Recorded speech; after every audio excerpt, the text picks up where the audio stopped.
감사합니다. 오늘 추수감사절 우리에게 주시는 하나님의 말씀은 마태복음 5장 9절 그리고 13절부터 16절까지의 말씀입니다. 주님의 말씀 제가 대독해서 읽도록 하겠습니다. 평화를 이루는 사람은 복이 있다. 하나님이 그들을 자기의 자녀라고 부르실 것이다. 너희는 세상의 소금이다. 소금이 짠맛을 잃으면 무엇으로 그 짠맛을 되찾게 하겠느냐?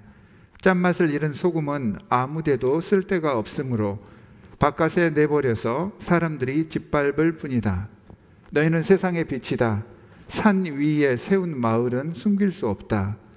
또 사람이 등불을 켜서 말 아래에다 내려놓지 아니하고 등경 위에다 놓아둔다. 그래야 등불이 집안에 있는 모든 사람에게 환히 비친다.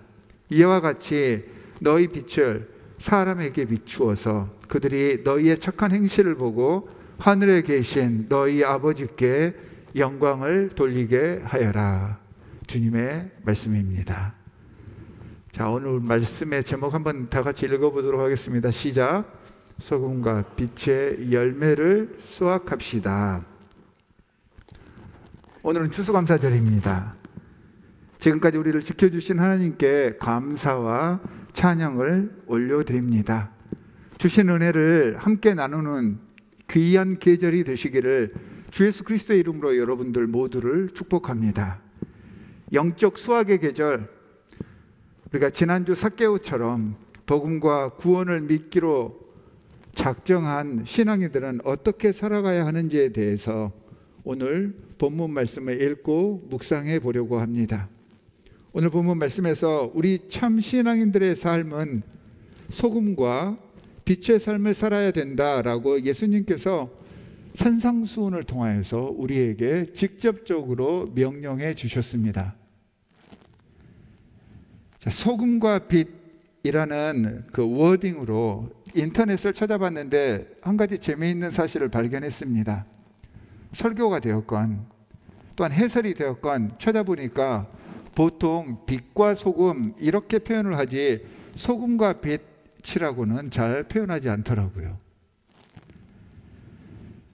그런데 오늘 본문 말씀에서 예수님께서도 성도의 삶을 전하실 때 빛과 소금이라고 말씀하시지 않으시고 소금을 먼저 언급을 하셨습니다.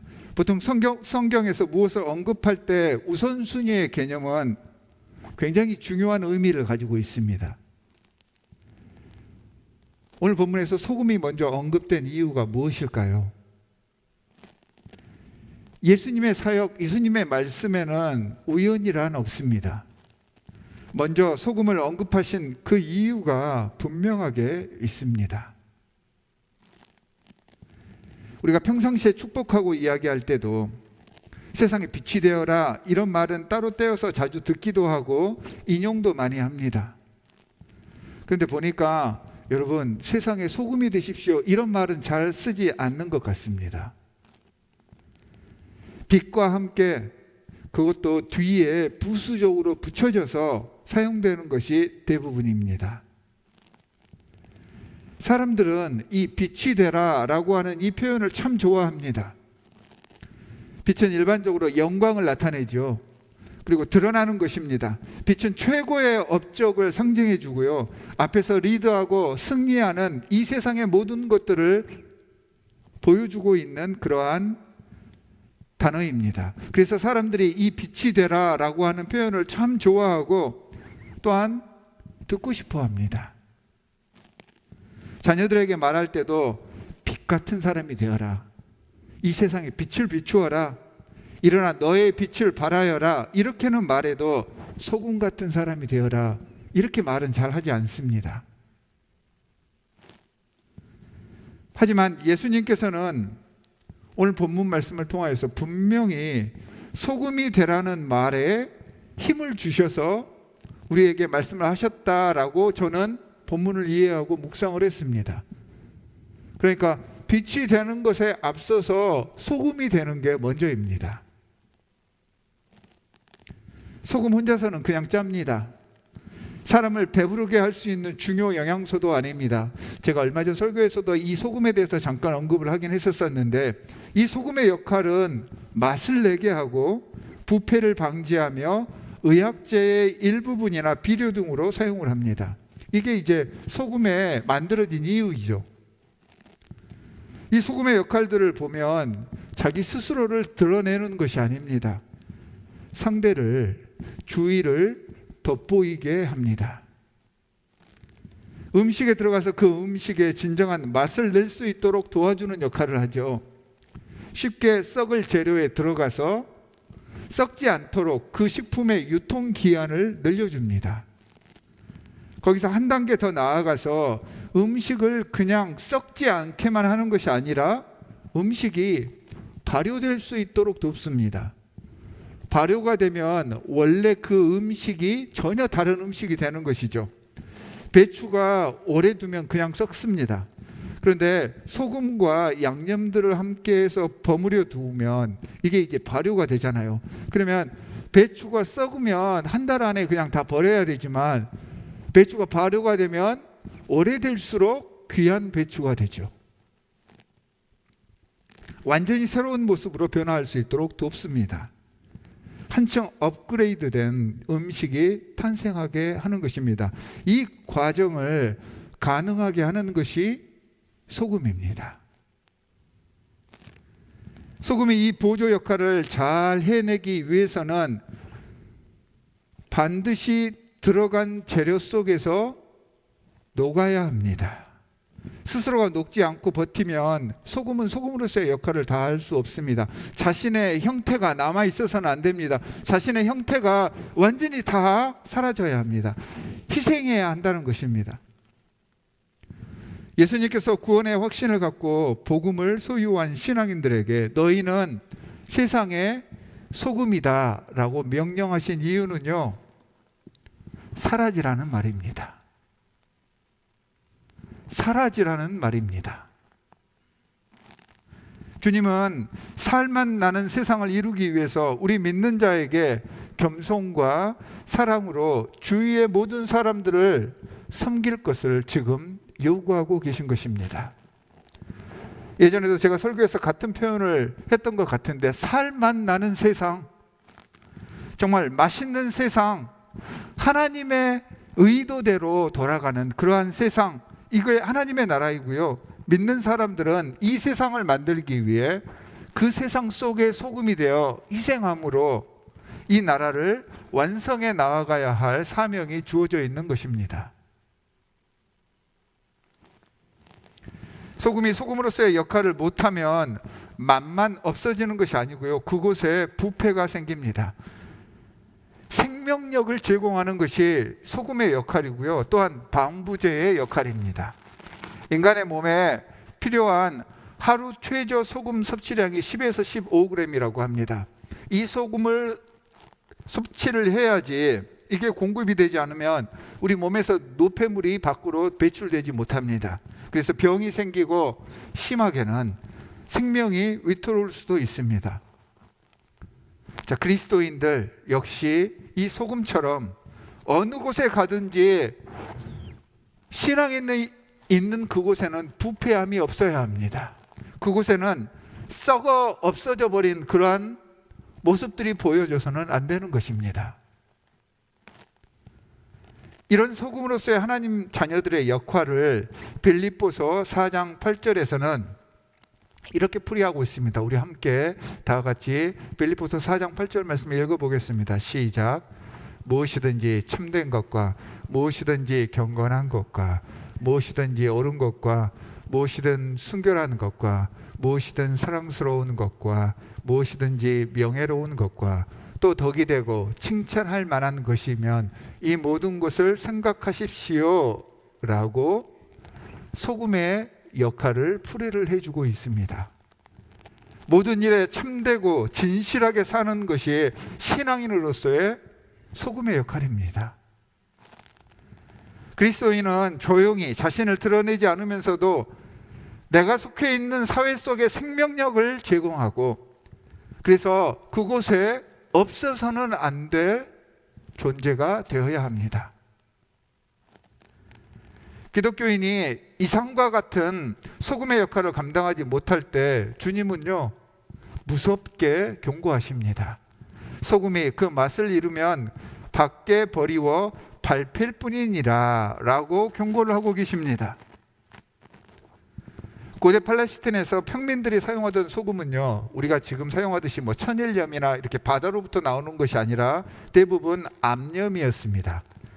상당량이 그래서 이제 땅에서 나오는 것인데 흙이나 불순물들이 섞여 있어서 버려지는 경우가 있는데요. 이렇게 버려진 암염 위에 비가 쏟아지면 그 바위에서 짠 기운이 이제 빠져나가게 됩니다. 짠맛이 사라져 버리고 이런 과정을 통해서 빠져나간 그 소금기가 주위에 있는 토양을 아주 황폐하게 만들어 버립니다. 그러니까 소금이 자신의 역할을 해내지 못하면요, 오히려 그 존재 자체가 세상에 해가 되는 것입니다. 세상의 모든 피조물들은 창조된 이유가 있습니다. 특별히 사람, 그 중에서도 하나님께서 선택하신 신앙인들을 이 땅에 세우신 목적이 분명합니다. 소금이 짠맛을 내 이롭게 하듯이 서로 사랑하며 평화를 이루면서 예수 그리스도의 사역을 감당해서 하나님께 영광을 돌리게 하기 위해서 하나님께서는 우리를 주님의 백성, 주님의 자녀로 불러주신 것입니다. 소금처럼 하나님의 자녀들은 자신을 위해 존재하는 것이 아니고요, 돕고 섬기며 타인과 공감하기 위해서 부르심을 받았습니다. 그러니까 참 하나님의 백성다운, 하나님의 백성으로서의 소금의 맛을 회복해내야 합니다.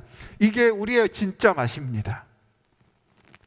우리의 맛을 회복하면요, 우리로 인해서 우리가 사는 이 세상이 물론 지금 우리 눈에는 당장 보이지 않을지 모르지만 조용하게, 하지만 서서히 분명하게 새로운 모습으로 변화되기 시작하는 것입니다.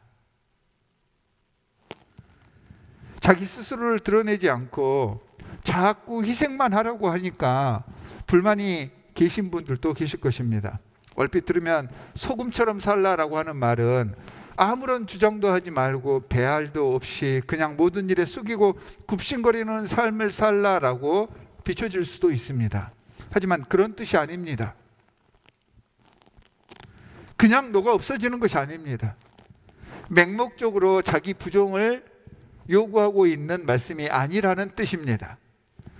하나님의 공동체 안에서 서로가, 이 공동체에 속한 모든 이들이 소금의 역할을 감당하면 상대를 위해서 희생하게 되고 서로를 돌보게 되면, 나를 내어놓게 되면 서로가 절대 손해보는 일이 발생하지 않습니다. 서로가 잘 되는 길입니다. 나는 없어져서 내 모든 맛이 다른 사람들에게 가지만 반대로 다른 사람의 맛이 나에게로 와서 나를 만들어주는 것입니다. 서로에게 이익이 되고 서로가 풍성해지는 일입니다. 여기에 우리 기독교 영성과 복의 비밀이 숨겨져 있습니다. 하나님께서 이 땅에 교회를 세우신 목적입니다. 이유입니다. 세속적이고 이기적인 사람들의 입장에서 보면 손해보는 것 같이 보이지만 실은 이렇게 모여서 서로 섬길 때 서로가 세워지고 놀라운 기적과 감동을 계속해서 만들어갈 수 있는 것입니다. 인간 본성에 따라 자신만을 생각하고 이기적이다 보니까 사실은 이런 공동체가 만들어져서 교회의 역할을 잘 감당해냈을 때 하나님께서는 그 공동체를 위하여서 놀라운 은혜를 준비하셨고 비전을 준비하셨고 굉장한 계획들, 엄청난 선물들을 준비해 놓으셨는데 사람들이 자신들의 생각, 자기의 이기적인 생각으로 이 복을 쳐버린 것입니다.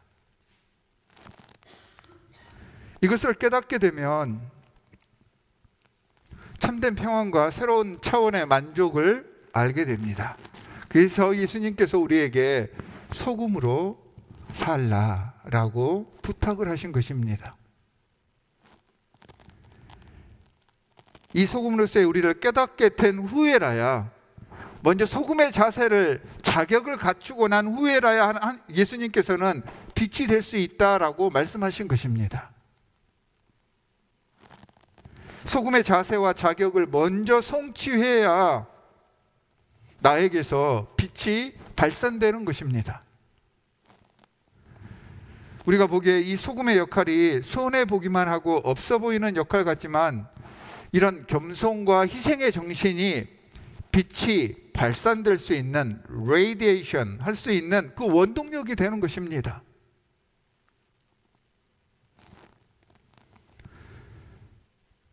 요한복음 8장 12절에서 예수님께서는 우리에게 빛이 되라고 하셨는데 한번 읽어보겠습니다. 시작. 나는 세상의 빛이니 나를 따르는 자는 어둠에 다니지 아니하고 생명의 빛을 얻으리라. 우리에게 빛이 되라고 하셨는데 사실 빛으로서의 신앙인들은 우리 스스로가 불완전한 존재들입니다. 우리가 태양처럼 스스로 빛나는 존재라기보다는 달처럼 태양의 빛을 반사하는 존재다, 이렇게 이해를 하시는 게 조금 더 빠를 것 같습니다.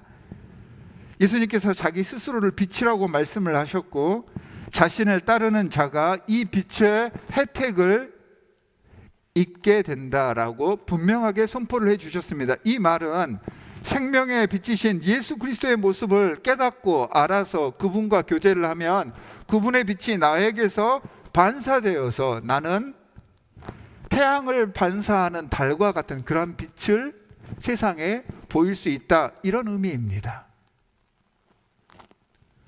우리의 빛은 예수님을 바로 인정하고 받아들였을 때 그 순간부터 예수 그리스도가 반사되어 나타나는 빛을 이야기합니다.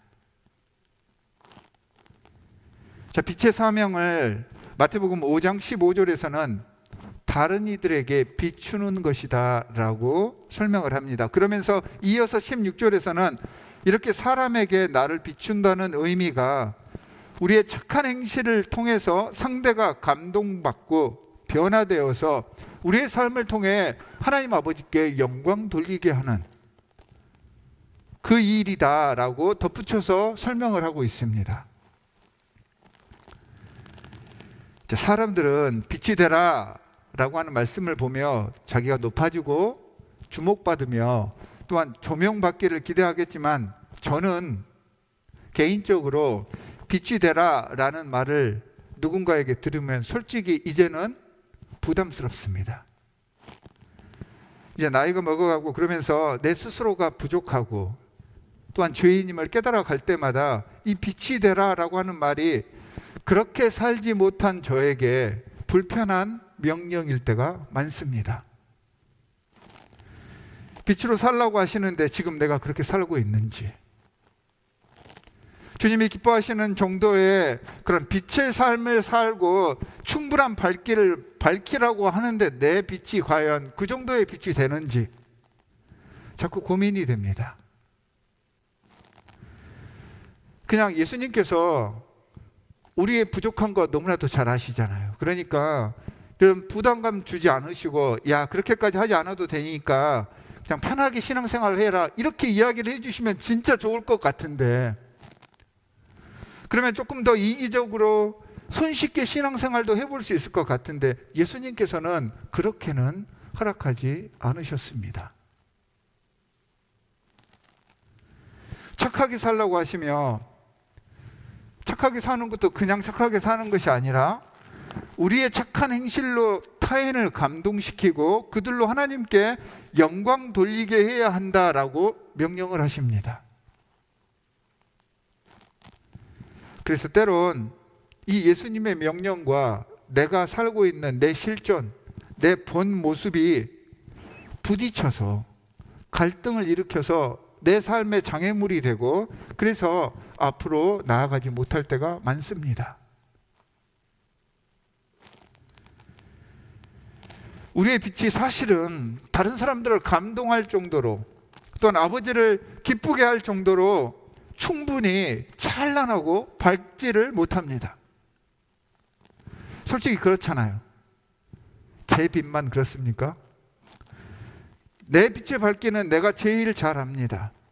내 삶의 모습이 그닥 착하지 않다고 느낄 때도 많습니다. 그래서 너무 보잘것없어서 때로는 빛이긴 빛인데 빛이라고 느껴지지 않을 정도로 희미하기만 합니다. 다른 사람들에게 신앙으로 감동을 주는 것, 이건 둘째라고 치고 나와 하나님과의 관계에서조차 사실 자신이 없습니다. 주님께 나아가는 가장 기본이라고 하는 우리의 예배의 자세조차 사실은 게으르고 소극적입니다. 주님의 사역을 위해서 실제로 내가 봉사하고 헌신하는 일은 현대를 살아가면서 자꾸 줄어들고 있고요. 또한 되어지는 일들에 대해서 이런저런 핑계만 늘어나고 또한 거기에 대한 트집만 잡는 내 모습, 이런 모습만 계속해서 늘어갑니다. 이런 우리 스스로의 모습을 돌아보면 내 빛 참으로 잘 보이지도 않고 겨우 보일락말락할 정도로 희미하다, 이렇게 느껴집니다. 그런데 다행인 것은요, 예수님께서 우리의 빛의 밝기를 전혀 모르셔서 이런 명령을 우리에게 하신 게 아니라는 것입니다. 인간의 몸으로 이 땅에 오셔서 그 누구보다 우리의 본 모습을 속속들이 잘 아시는 주님께서 우리의 이 부족한 상태를 모르고 명령하신 게 아닙니다. 우리의 행실이 별로 착해 보이지 않고, 그래서 사람들이 하늘에 계신 하나님을 찬양하게 할 수 없을 것처럼 보여지지만, 아무리 희미한 불빛일지라도 그 불빛은 분명히 불빛이기 때문에 주위를 밝힙니다. 이 희미한 빛의 위로를 받는 사람들이 분명히 있을 것이고, 이 희미한 빛이라도 그래서 발산하라 라고 주님께서 우리에게 부탁을 하신 것입니다. 사랑하는 성도 여러분, 주님을 구세주로 믿고 신앙 고백하여서 예배하는 사람들은 이 빛을 자신도 모르게 발산하고 있습니다. 여러분, 이것을 믿으시기 바랍니다. 여러분, 믿으시기 바랍니다. 아무것도 하는 일 없는 것 같지만 주님과 관계 속에 들어가는 그 순간부터 우리의 심지에 불이 붙어서 빛이 발하고 있습니다. 내 빛이 세상에 발산되고 있다는 것을 감지하게 되는 그 순간부터 그 빛은요, 점차 커지고 더 세져 갑니다. 이 시간 주님과의 관계를 통해서 나에게 세상을 향한 한 줄기 빛이 비록 희미하지만 분명하게 뻗어나가고 있음을 잊지 마시기 바랍니다. 희생하며 헌신하는 소금의 삶을 기초로 한 빛의 영향력은 생명을 제공합니다. 생명의 빛을 얻게 한다라고 요한복음 8장 12절에서는 다시 이야기를 합니다. 삭막하고 아무것도 없는 얼어붙은 땅에 이 빛이 비춰졌을 때 싹이 돋아나기 시작합니다. 생명이 시작됩니다. 그 자체로, 빛이라는 것 자체로 축복인 것입니다. 내가 생명을 키우는 것입니다. 이 생명을 키우는 이 빛의 속성은 따뜻합니다. 만물을 품어 안습니다. 열린 마음을 갖습니다. 다른 사람들과 공감할 줄 압니다. 그래서 예수님께서 자기 스스로를 빛이다 라고 표현하신 것은 정말 적절한 표현이라고 생각을 합니다. 예수 그리스도의 사역 자체가 생명을 키우는 사역입니다. 또한 빛은 살아있는 생명을 더욱더 건강하게 하고요, 죽은 것이 더 이상 부패하지 않도록 마를 수 있도록 합니다. 숨기고 싶은 것들, 또한 숨으려고 하는 우리의 왜곡된 자아를 밝은 곳으로 이끌어주는 것이 빛의 힘입니다. 또한 빛이 있는 곳에 항상 잔치가 있고 밝고 즐겁게 하는 그 힘이 있습니다. 얼어붙었던 모든 관계를 녹이고 그곳에 화해와 평화의 모습을 이끌어오는 사역, 이게 예수 그리스도의 사역이었습니다. 이 예수 그리스도의 사역이 우리 삶의 결실이 되게 해야 합니다. 우리의 착한 행실을 통해서 이 빛을 점점 더 키워가시는 주님의 자녀들이 되시기를 바랍니다. 소금의 희생, 예수 그리스도의 화목 제물로서의 삶을 우리 삶 속에 녹여내는 것이 빛의 정체입니다. 자, 9절 말씀은 이렇게 소금과 빛의 삶을 사는 성도들의 정체를 평화를 이루는 사람들이라고 명명해 줍니다. 나를 낮추고 상대를 배려함으로 화평케 하고 그럼으로써 그 삶이 빛이 되게 하는 사람들이 바로 하나님의 아들이고 딸이다 라고 주님께서는 선포를 하십니다. 소금처럼 나로 인해 세상이 살만 나게 하는 그래서 우리로 인해서 예수 그리스도의 사랑이 증거되어 세상 속에 생명을 전하고 축복을 줄 수 있는 그 빛의 역할 감당해내는 하나님의 귀한 자녀들, 그리고 하나님의 공동체가 우리 교회가 될 수 있기를 주 예수 그리스도의 이름으로 간절히 축원합니다.